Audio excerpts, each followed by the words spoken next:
Hey guys, we're going to take a look at how to install micro guides on an ice rod. But first off, I've got to get credit where credit is due. A couple of people that have posted that led me to the decision of trying this.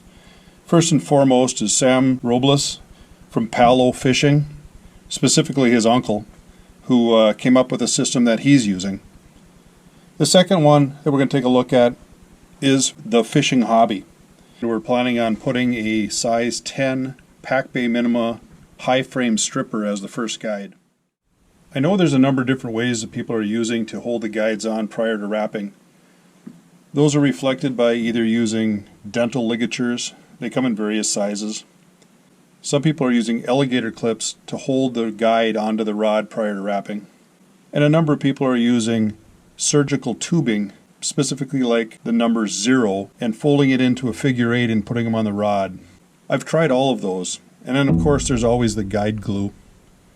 All of those work to a degree, but for me it's never worked to the point where I could consistently get good, solid adherence to the rod prior to wrapping, and the guide would always move on me. The method that I'm going to show you works well for me, and hopefully if you try it, it'll work well for you as well. This next method that I'm going to show you is an adaptation to what Sam Robles did from Palo Fishing. His uncle taught him how to do this, I think, with a slingshot, and he adapted it to an open water rod. If you have a larger diameter blank, it works well the way he does it, and I encourage you to go to his site and take a look at how he does it different than what I am. When I get down to the small diameter blanks, I have a lot of difficulty in rolling the rubber band underneath, which is what he shows. So I've come up with this way to adapt it to make it work with ice rods. A couple of things to note before we do this is if you can see the rubber band here, the ends are curving down. If I turn it over and have the ends curving up, it is much more difficult to put this through the eyelet of the yarn needle that I'll show you in a minute. I always start in this fashion on the far end with the curve going down of the rubber band. Put the guide underneath, place it on your rod, pull tension on the rubber band, hold the tension on the back side with your index finger, and wrap 4 wraps.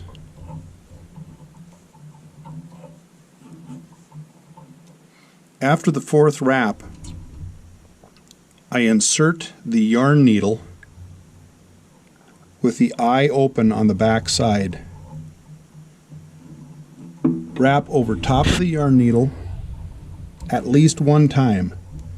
The more times you wrap, the more tension you'll have.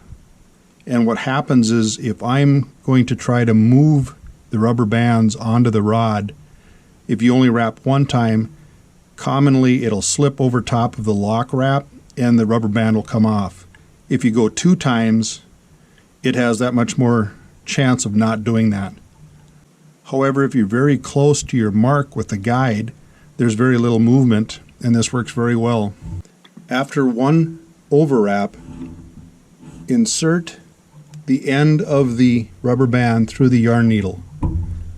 I like to use a forceps because it gives me a little more control with the rubber band. Pull the end and hold it. Holding the rubber band, get it to the top side, and simply pull your yarn needle until you see it come out the other side.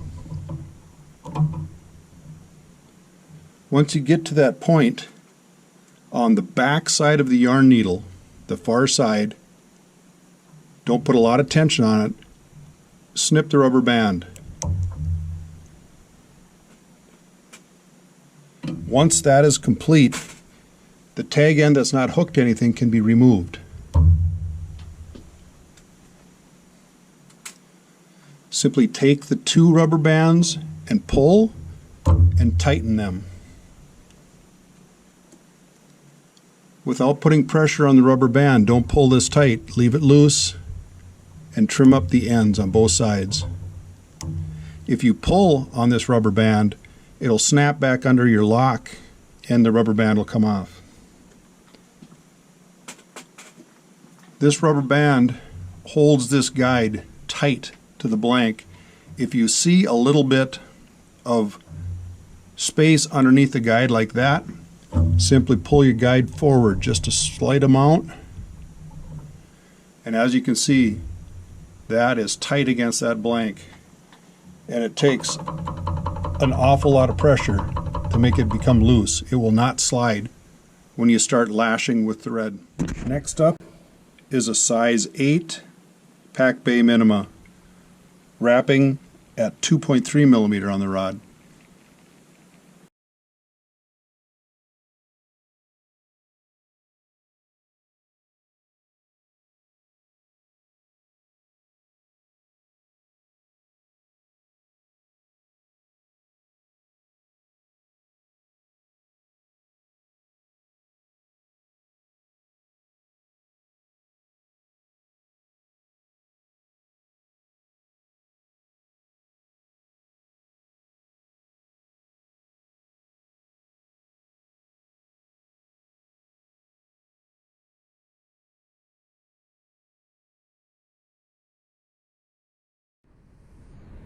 Next up is a size 6 Pac Bay Minima on 1.6 millimeter blank size.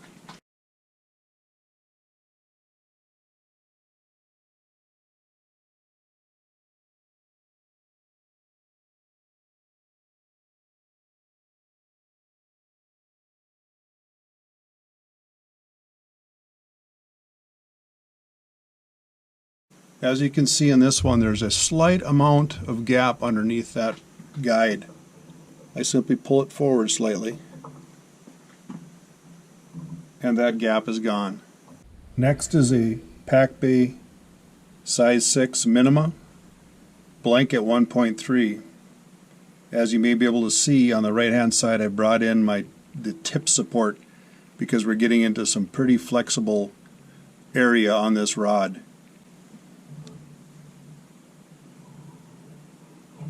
When we start getting into the small end of the rod, I like to start behind where I need to be so I can slide the guide out slightly to make up that space if any exists.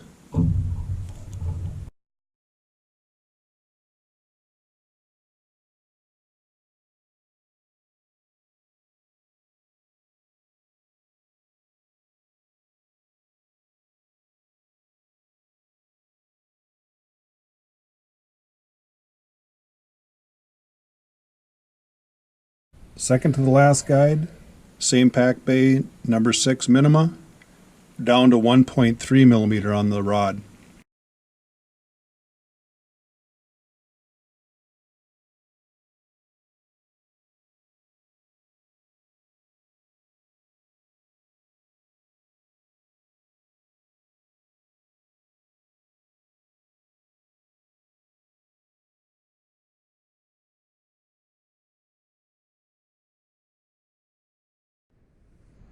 Now it's time for the tip top. I prefer to wrap the tip top on. I use the same Pac Bay Minima number 6, but now we're dealing with the tip of the rod, which is 0.9 millimeter. This is always the trickiest one because of the flex and the limited amount of space we have to work with.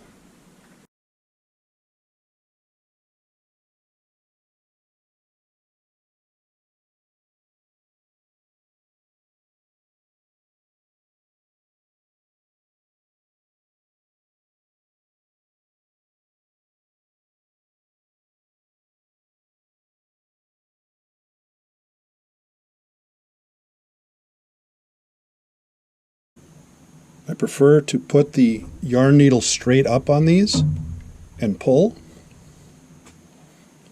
as it seems to be easier when we get down to these narrow ends.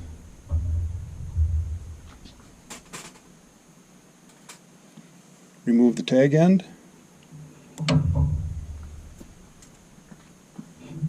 Tighten.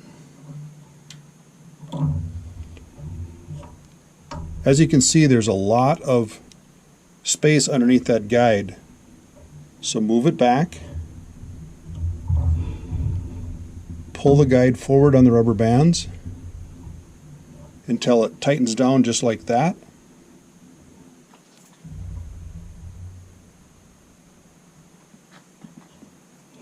And pull it back to the tip of the rod.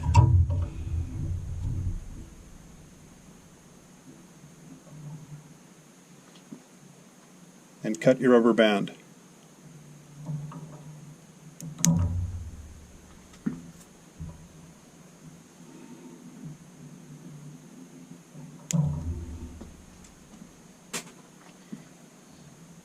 Realign it,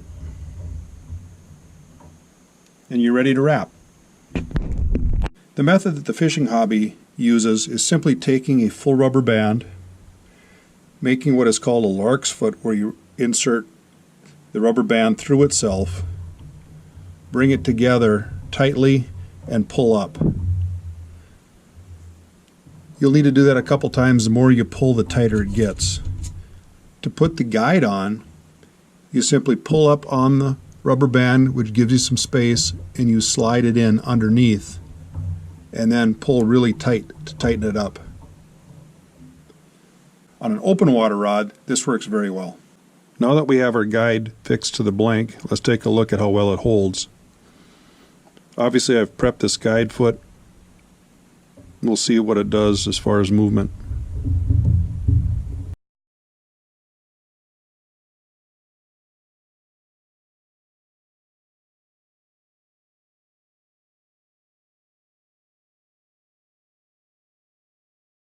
Seems to be walking right up the guide foot.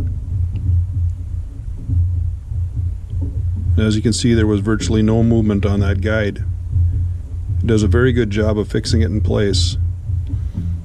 Now, I know a number of people are using fly guides on their ice rods. This procedure works just as well on fly guides as it does on regular guides. Once you have your guide secure onto your blank with thread, it's time to remove the rubber band. There's one area in particular that I want you to pay attention to, and that is this area right here. This is the area where the rubber band went through the other rubber band and is the lock position. What I like to do is hold the rubber band on the back side with your finger, because it has a tendency to fly off of here when you cut it, usually right into your eye. Simply take and cut that area, and you can see what the rubber band did, and I'll take my finger off and you'll see what I mean when it flies off there. At that point, you just continue to wrap, just like you would any other wrap.